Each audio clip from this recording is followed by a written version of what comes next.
What up? We are back, man. We live, man. Reminisce Show, Logic 416, mindbender Supreme, man. I see you got the water, man. You know that Water. H2O, man. You know it's life. We need that. Got to drink that water. Everybody, I hope you had a glass of water today or two. I had to. I'm definitely going to have some more. Water is so vital, and it's crazy. Like as I get older, I realize like how important it is, and just like the value in it. I grew up drinking like pop. you know, like ginger ale's my thing. It still is my thing. But ginger ale's the best one. It's the best one at this point. Well, I mean, carbonated soda is not that healthy for the body, but at the same time, like I love sodas, man. I was a kid that I loved the swamp water where you mix like 5 or 6 different sodas. Oh, you're one of those kids. Oh man, I would do it, man. That fountain machine, the one at the movie theater, man. I bust all of them. Man. Oh yes, yeah. You know what? The only time I did that when I was younger was at like the 7-Eleven with like the Slurpees or whatever. Yes. Like I would mix them around, but the pops, no. Actually, no, I can't say that. I have done that before, and I would mix like Fruitopia with like a Sprite or something like that. Yo, those are bomb, man. Those are hella bomb.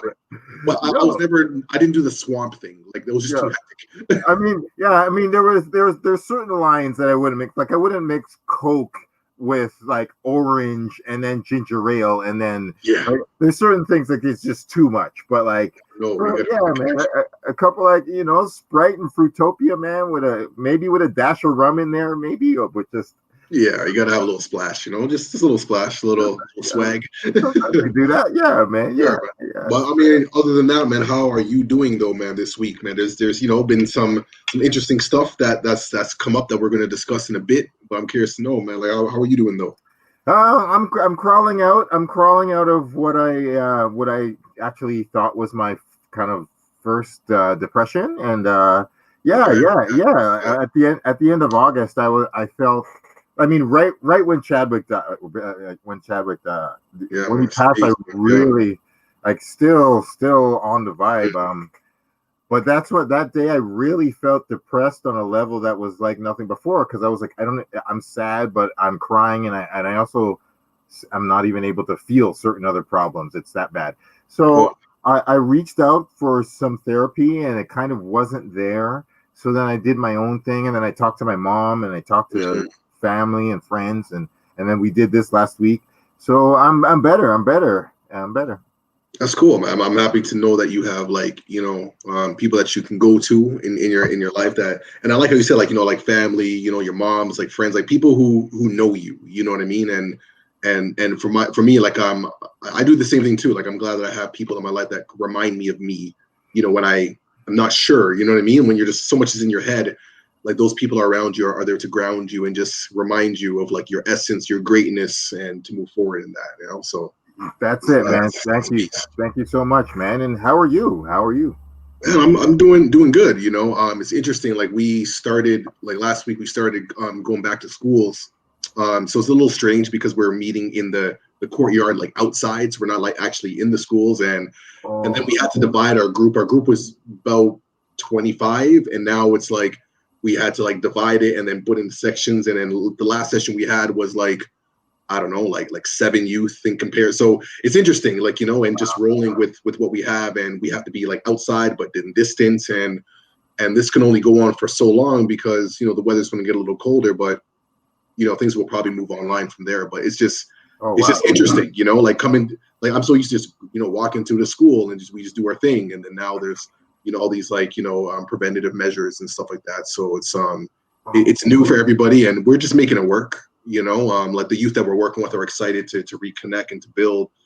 So we just do what we can, but it's interesting. It really is interesting.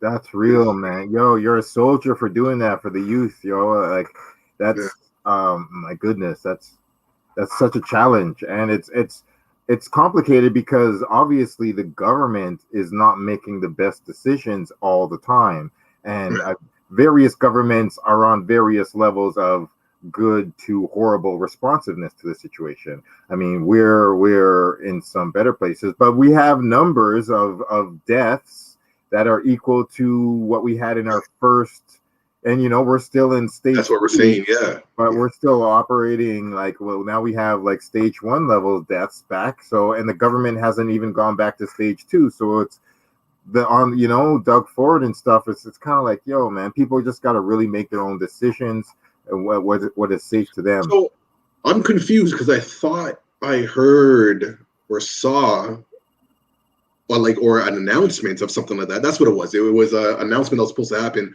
about bringing things back to stage 2. So I guess that hasn't beneficial. I should probably watch more news, man. I don't.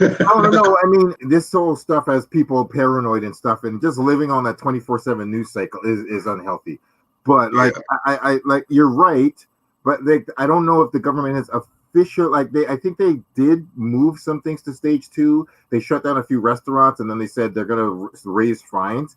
But there are certain things that haven't moved to stage 2 yet. I think certain restaurants and certain gyms and bars are still at stage 3, but certain other places are at stage 2, like schools, and they're just like, well, what's the point if you're not doing everything at the stages they had before?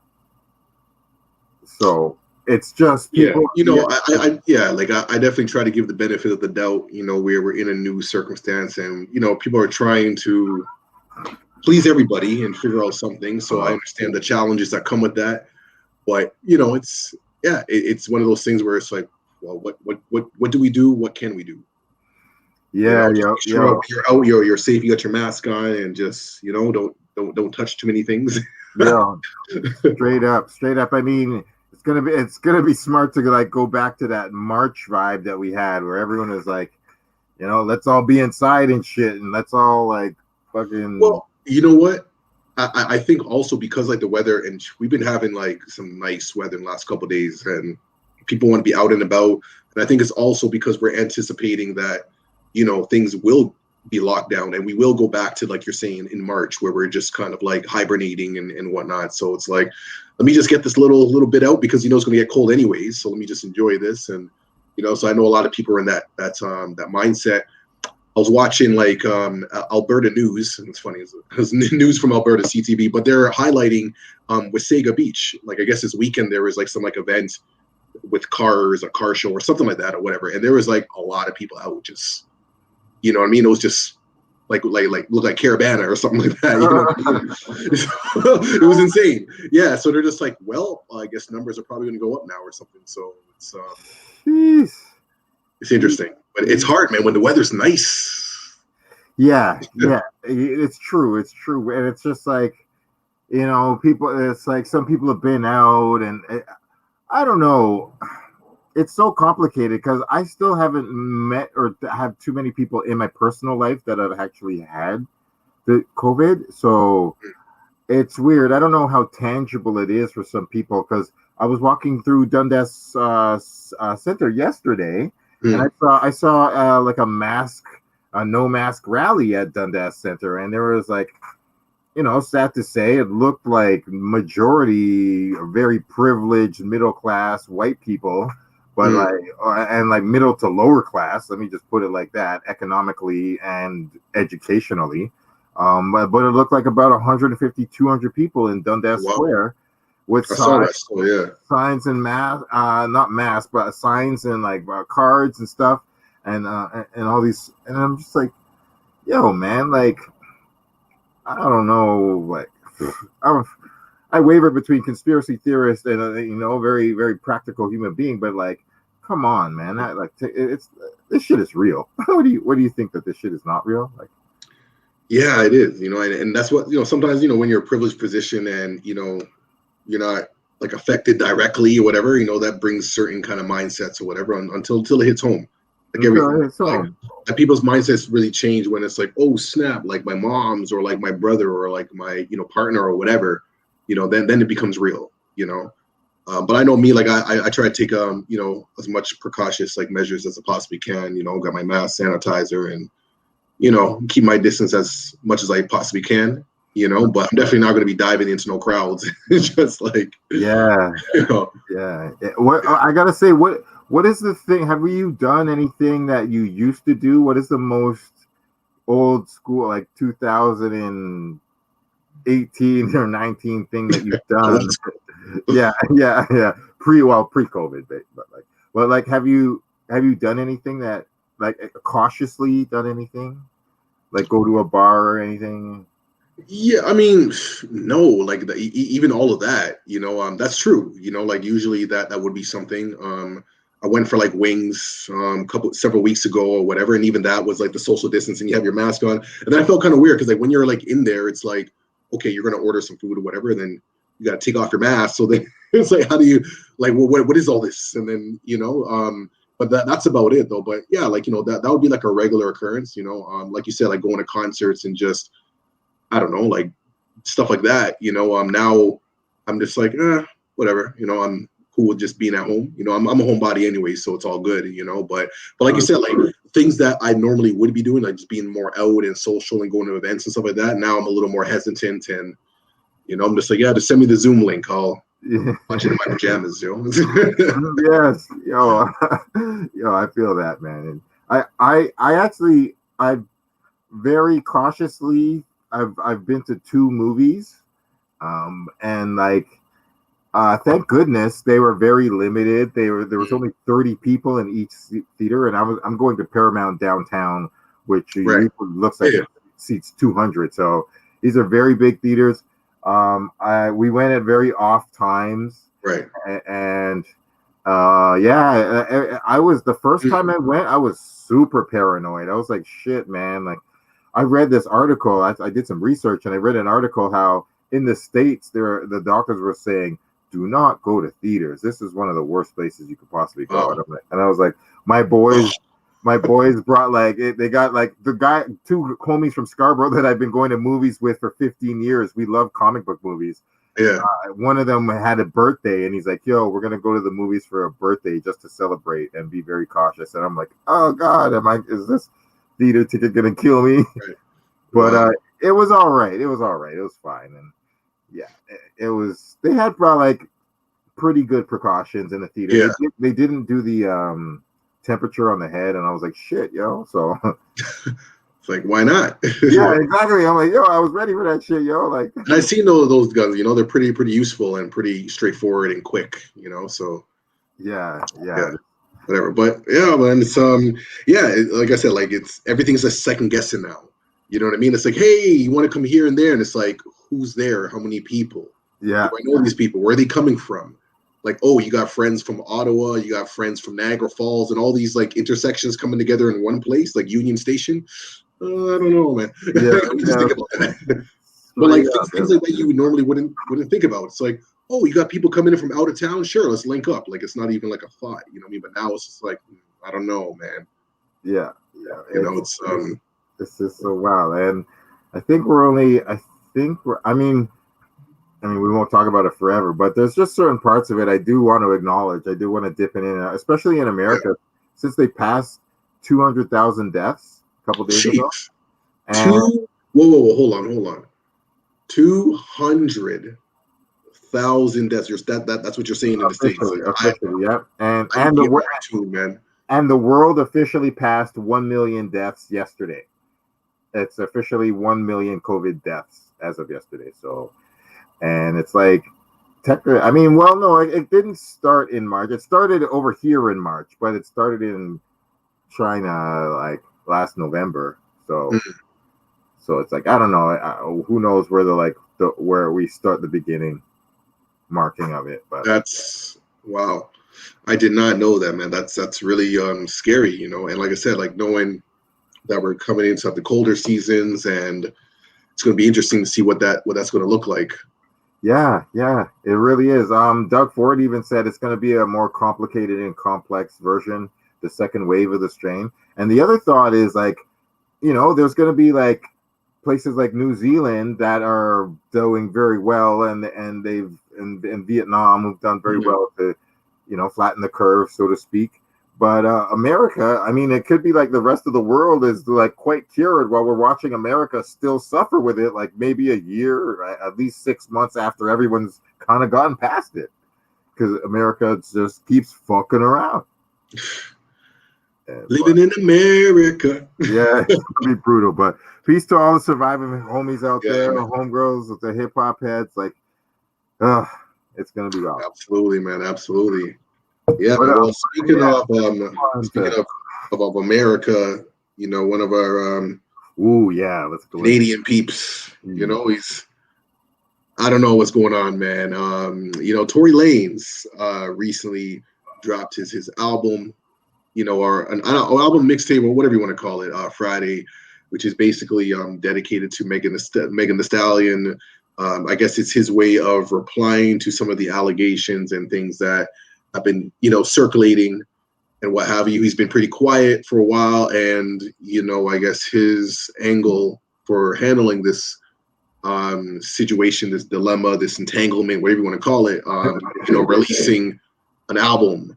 Now there's a lot of mixed feelings on this. You got magazines and blogs and just like media outlets like blocking him on some like, we are done with this guy's music, we will never promote him again. There's other people who are saying that Tory may have some points. It's like, maybe there's something else going on, maybe there's a conspiracy. Maybe, there's conspiracy, out from, I don't know, there's a lot of different things. And I think for me, in short, hearing all this is like, I don't know all the facts to really have a real valid opinion. I do know that pulling a gun on anybody or a woman, especially like there's no justification for that, or whatever. But it's one of those things where like all these sides are like mixed up, and I've been hearing all the comments going on online and stuff. And like I mentioned before, it reminds me of that Jay-Z line, about, people arguing, like you don't argue with fools because people from a distance can't tell who is who. And it's like, what's going on? And, and it's wild, you know what I mean? Like, I wonder if there could have been like another approach, Tory is holding onto his innocence, other people, including Megan, are saying otherwise. They're saying that this whole album was like a smear campaign. It's, to deflect from authenticity and integrity and just being accountable, as opposed to just being like, yeah, I'm innocent, like, like they're trying to frame me or something, so it's I mean, really interesting though, entanglements. Yeah, that's a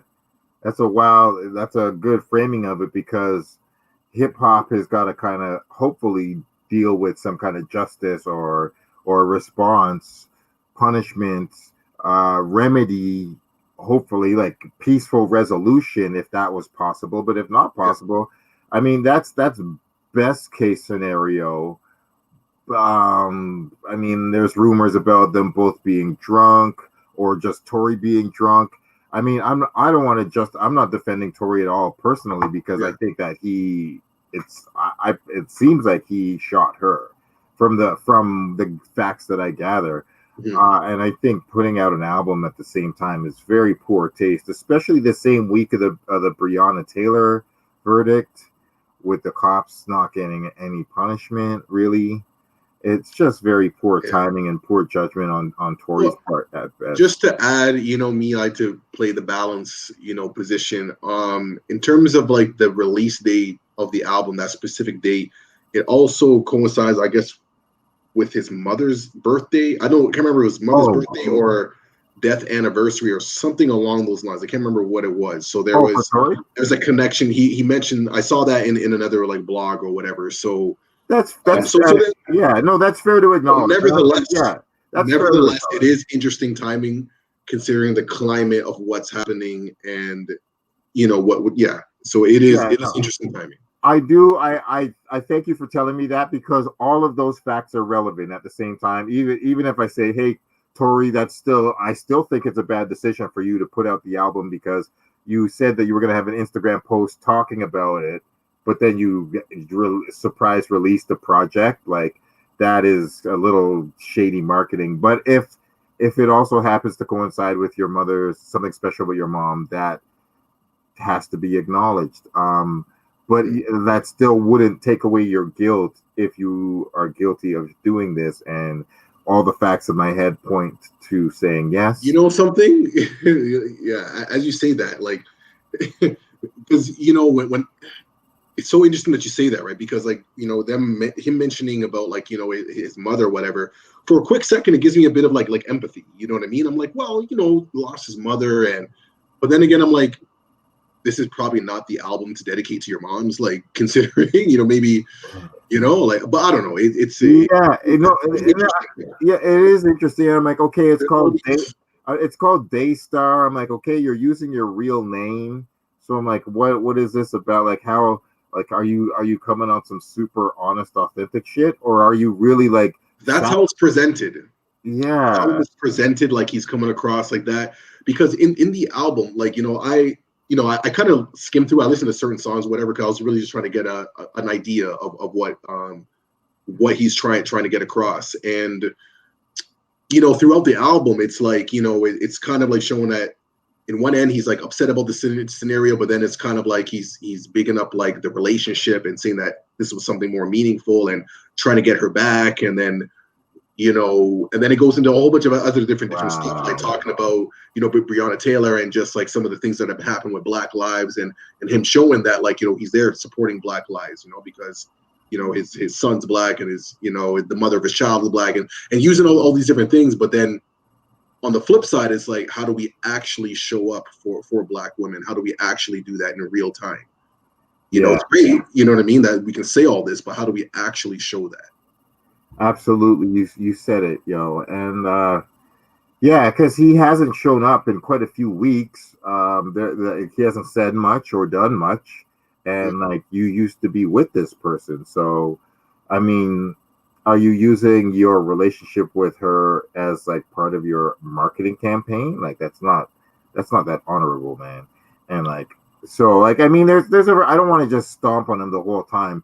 I would like to hear his honest side of the story of what happened that night.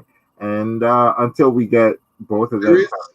There was another thing that I saw when I was kind of scrolling through some stuff online, that apparently Tory sent Megan like a text after like the incident, saying like, oh, like I was drunk or something along those lines. You know what I mean? Yeah. So I don't, you know, like I don't know what's that in relation to, because I know that there was like an argument and whatever, maybe some words were exchanged. I don't know, but yeah, it's it is a really strange. And then from the perspective, just playing devil's advocate or whatever, it's like, because apparently the shooting took place like in the vehicle, right? Like in the car. Like, I don't know if this was like, you know, I don't know what size of vehicle this was or whatever the case, you know, and then how would that have come about, like the shooting, and then to be shot in the foot in that capacity and in context. And I don't know, like it's brought me with more questions. You know, I'm not saying that things can't happen or whatever, but it's like, I don't know, you know what I mean? It's just a strange scenario, you know what I mean? And for me personally, I need more information.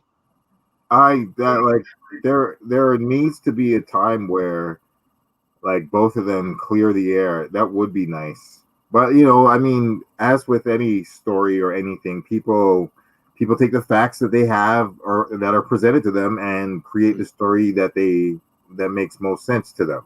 And I mean, I do think that like I saw some of the video of Megan walking around after the police had. So there was some questionable stuff where there wasn't anything outside the car that I saw happen. So I figured that the shooting happened inside the car. And so like, I mean, I definitely want more. I have no hesitation to say that I feel like he's guilty, but at the same time, I still want more information. And I know the full story isn't out there and that there's a lot more details to be known.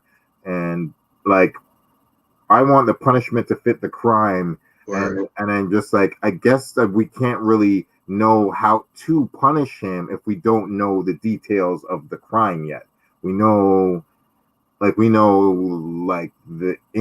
injury, and then, like, I don't want like any Black woman to ever be shot. Like she went to the hospital, her foot was fucked up. Thank God it wasn't anywhere else in her body. Could have been worse, you know. It could have been crazy, you know. Like exactly, she could have been like crippled and just not be able to walk like again, you know, or something. So it could have totally like if it hit her Achilles, like that tendon back there, you could be screw your foot up for life. Yeah. So, but yeah, like he just needs to come clean, and just like, I mean, like people were like trying to make comparisons to Chris Brown. This would be my last thing on that, and I'm just like, Chris Brown is definitely not an angel, and like he had some problematic stuff a little bit, even after the Rihanna thing.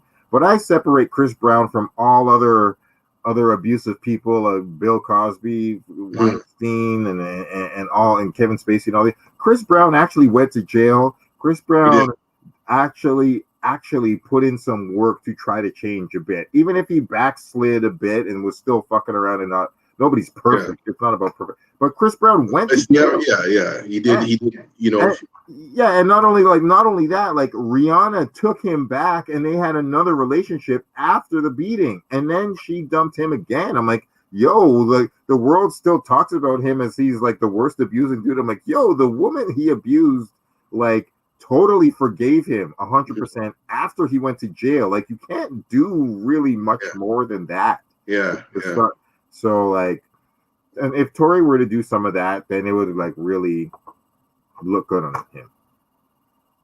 Yeah, it would. And just not to drag this, we've been talking about for the whole session. But you know, I think one of the things that came up in the blogs, and I have to agree with this. The one thing I do agree is that throughout the album, you know, Tory said peace, but he didn't he didn't address like the trauma that was endured, you know what I mean, and just like what was going on, and just to at least acknowledge that this is the woman that he loves or cares about, or you know, based on the songs and how he's describing things and whatever, like that this was like a serious relationship or whatever.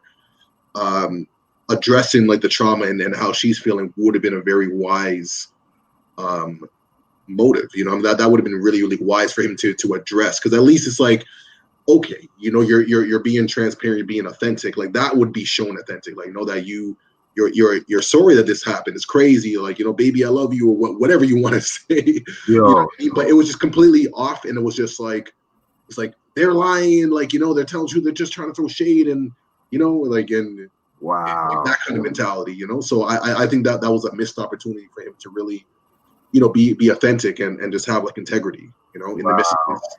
Wow, you said something big there, yo. And yeah, that's the point we should end it on, because wow. Yeah, I don't know if I'll hear it, but yeah, that's without that, then where's the heart? Where's the truth? Exactly. Yeah. So yeah, man. What you got, man? I got a little something in here. Dig up in the bag. Oh, that one we did already. Sometimes there's a couple doubles. Sometimes you got extras just in case, you know. You got to. I mean, sometimes the flyer people do that to you, you know. They just hand you 3 of the same flyer, like here's one for you and 2 of your friends. Because you gotta get rid of them, man. Because the promoter boss man comes with like, did you hand out the flyers? It's like, yeah, I did. Yeah, exactly. Gave like 10 to like each person. Straight up. I remember those days, man. Hustling flyers, man, in the cold, man, in front of the clubs and stuff. Yo. Yeah, man, in front of government and warehouse. Come on now. Yes. I remember flying at like Atlantis, man, like way back. Yes. Yo, I sometimes I have like advertisements in here. There's like all kind of random shit. Oh, I mean, that's weird. When Play D had the Play D Academy. All right. That was wild. Yo, man. This is a weird. Oh shit.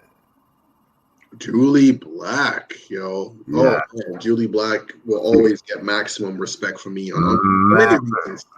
Maximum respect. Man, Julie Black even went to my old school, Oakland Collegiate, man. So shout out Julie Black for that. Jane Finch's finest. She's just incredible. Like, you know what I mean? Like, beautiful woman too. Like, you know, just incredibly beautiful. Her music, she got that like gospel soul. You know what I mean? Anybody knows like the gospel soul, man? That just hits you differently. Yo, you know what I mean? Like, I remember I saw her randomly performing at the Calgary Stampede like many years ago. I just happened to be out there and she performed. I was like, yo, this is dope, yo. Julie Black, man, that's crazy. Oh, yo, you got lucky, and they got lucky to have her. You got lucky to see that. It was cool to see that element. You know what I mean? Because they had like a different like concert theme or whatever, and Julie Black was holding it down, man. Like, you know, so big up Julie Black, man. I mean, I've Julie forever, that's like sister family. I mean, Queen Mary J. Blige of Canada. I love hearing Queen of Canadian R&B. There's just whatever, yo. I just love bigging up.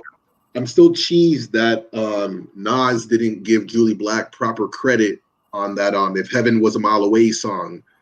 You know what I mean? It's like people like us read the book and then we can see that the credits on the inside, but that should have been featuring Julie Black because her voice was prominent. Actually, I think it was Julie Black and Socrates, to be real. I think it was both. 100% real. That was one of Nas's most special albums. And shout out to Agile who made the beat. Oh, that's a real Canadian. Oh, everything. Yeah, that's the last song of the album, and that whole thing is a Canadian production.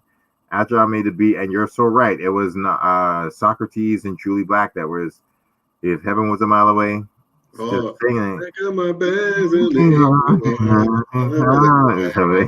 that's fire. You got blessed with a soulful hook, man. That was come on, man. But anyways, that's just my personal thing. Shout out to Black, always and forever, man. That voice is golden. You know what I mean? She's just gotta big up that woman. Yes, yes. I felt like there was a last thing or two. Oh, I quickly wanted to talk about that. People just to watch your mind and just to pay attention to what your media feeds are giving you. And all that stuff, just because I just want to remember, Kanye's been tweeting about the masters owning the labels and the masters and stuff like that, and that's been the conversation for the last little while. But I just was wondering whatever happened to that presidential bid that he had about a month ago that nobody seems to be talking about anymore. Yeah, Kanye, what's going on with that? Yeah, trying to figure it out. That's a good question to ask, Did you seriously want to run for president of the United States? Because if you I think it was one of those things where it's energetically he's yeah, I can do that, right? Because he's looking at, and I think this is why he was looking at Trump, because it's well, if Trump can do it, then I can probably do something similar or whatever, and that he would have the same opportunities as Trump. No, you will not, Kanye, but try, it's fine. Total different, you know what I mean? It's not going to work out in the same way. It's just not, you know what I mean? It would be interesting to see him actually because he's been talking about this for a while. I feel like he even said this a couple of years ago too. And then now it's it was off and then back on, or anyways, it'll be interesting to see some consistency in that. Yo, at least just do it. You know what I mean? Stick by your word and just do that. Otherwise people are just gonna think you're a joke or whatever. So hopefully he runs that. But I actually want to go back real quickly before we get off. I want to go back to what you're talking about. Paying attention to your feeds, your social media feeds. I watched a bit of on Netflix. There's a documentary called The Social Dilemma. I don't know if you've seen it or whatever, but it's something worth talking about. And they're talking about the algorithms and just how everything is just manipulated, how the machine is literally getting stronger and smarter and quicker than the people who've created it. So basically, movies like iRobot and I don't know, Terminator and whatever. But where the machine becomes much greater or whatever, and it can predict different things to the point where it's if a company or whatever needs to increase awareness or even sales in a particular country, there are systems in place that can do that. They just press that red button and then within a couple of days it's oh, we got increases. There's systems, so the stuff that we see on our feeds is also catered to our desires, and that's based on what we click, what we like, what we comment on, and there's a whole algorithm that kind of does that, right? Simple analogy is everybody has Spotify, right? Spotify playlists. It's exactly like that. You have your certain songs that you'll search, whatever, and it's oh, you like that song, then you're probably gonna like this song too. And to be real, a lot of times the playlist that gets created based on my interests, it's pretty fire. It's pretty accurate. I'm not even a front, but that's just music. Never mind when it comes to your life and the psychology of the information that you're taking in. So I'm gonna leave y'all with that. Social Dilemma on Netflix. It's a worthwhile documentary. They're interviewing all kinds of people who were part of Google and Facebook and Instagram in the early stages and separated because of their own moral compass and whatever. So interesting stuff, man. Thank you so much. I saw the trailer for that, but I didn't know it was out. I'm gonna peep it, and And if you're saying it's worth checking, then 100% I'm gonna peep it. It is. It's fascinating. And I think the main moral of the story, I think what they're trying to do is not just scare people, it's for people to be informed, to know that there's things that are happening like to us, and we're not at the table, like, part of that conversation. So they say that, you know what I mean, if you're not paying for a product, then you are the product. You know what I mean? So wow. So I'm gonna leave y'all with that. Just mic drop, you know what I'm saying? Yeah, for real. All right. Yo, that is love. It is, man. So we're gonna leave on that, man. So on that note, man, signing off, man. Reminisce Show, man, carrying the traditions of Sankofa, connecting the past, present, and future so we can move forward while we're, still keeping up to date with current events, man, because we gotta stay present in the present. Yeah. All right, man. Straight up. So next time, next week, same bat channel, same bat time. You already know. Exactly. Right, man. Yes. Forever, man. Forever, yo. All right.